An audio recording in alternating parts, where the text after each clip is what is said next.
नमस्ते साथीहरु, आज चाहिँ गुडको पट्टीको मिठाईको रेसिपी लिएर आएको छु। त्यसको लागि सबैभन्दा पहिले प्यान तताउने। प्यान तताइसकेपछि 1 कचौरा मैले छिलेको बदाम राखेँ। यो बदामलाई चाहिँ राम्रोसँग यसरी चलाई पकाउने। ल कतिको पाकिसक्यो भनेर थाहा हुनको लागि चाहिँ यो पुरै यसको छिल्का प्याक आधा भएको हुन्छ कि आधा भइसकेपछि चाहिँ लगभग पाकेको भन्ने हुन्छ। राम्रोसँग रोस्ट राम्रोसँग नै गर्नुपर्छ ताकि मिठो होस् पछि भनेर। लगभग यतिको ल यो चाहिँ पाकिसक्यो। त्यसपछि मैले यता ग्यासमा चाहिँ मैले कराई तताएर 1 चम्चा घिउ राखेँ ताकि त्यो भेली नचप्टेस् भनेर, गुड नचप्टेस् भनेर। अनि गुड पनि जति बदाम थियो त्यति क्वान्टिटीमै मैले यो गुडलाई चाहिँ यसरी यतिको कुट पारेर हालेको थिएँ। तपाईहरुले सिङ्गै पनि पकाउन सक्नुहुन्छ र अझ कोरेर मसिनो गराएर पनि पकाउन सक्नुहुन्छ। जति मसिनो उति पकाउन एकदमै सजिलो। मैले चाहिँ यत्रेको गुटका गरेर राखेको थिएँ।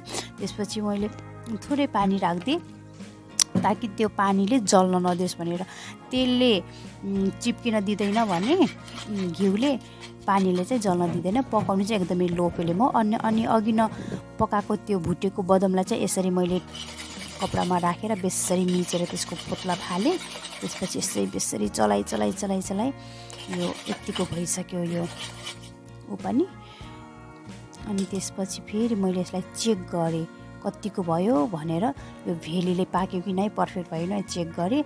एउटा कचरोमा पानी लिएर थोरै राखेर लगभग यो चेक गरेको त यसरी लगभग तन्किने भयो। यो तन्किने भयो भने चाहिँ यो पर्फेक्ट हुँदैन है। त्यसैगरी फेरि मैले यसरी तन्क्यो अनि त्यसपछि फेरि घोटी पकाएँ। कलर चेन्ज पनि भयो लगभग। त्यसपछि अझै लो फ्लेममा 5 मिनट पकाएँ। अनि फेरि एकचोटि चेक गरेँ। अनि चेक गर्दाखेरि चाहिँ लगभग यो चाहिँ पर्फेक्ट नै भइसकेको थियो। पुटुक्क भाँचिन्थ्यो, एकदमै पर्फेक्ट भइसकेको थियो। यसरी भाँचिनुपर्छ। तन्किने भन्दा पनि यसरी पुटुक्क भाँचेपछि पर्फेक्ट हुन्छ। अनि त्यही अघि भुटेको बदाम राखिदिएँ।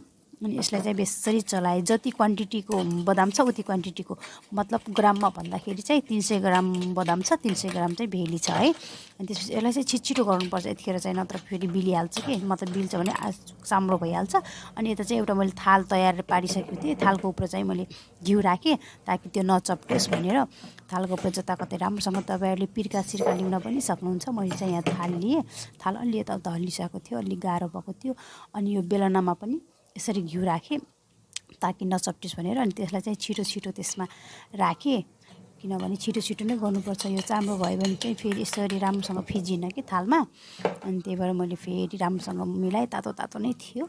अनि यही बेलनाले चारैतिर थालमा चारैतिर फिजाउने। यसरी चाम्रो भइसकेको छ लगभग।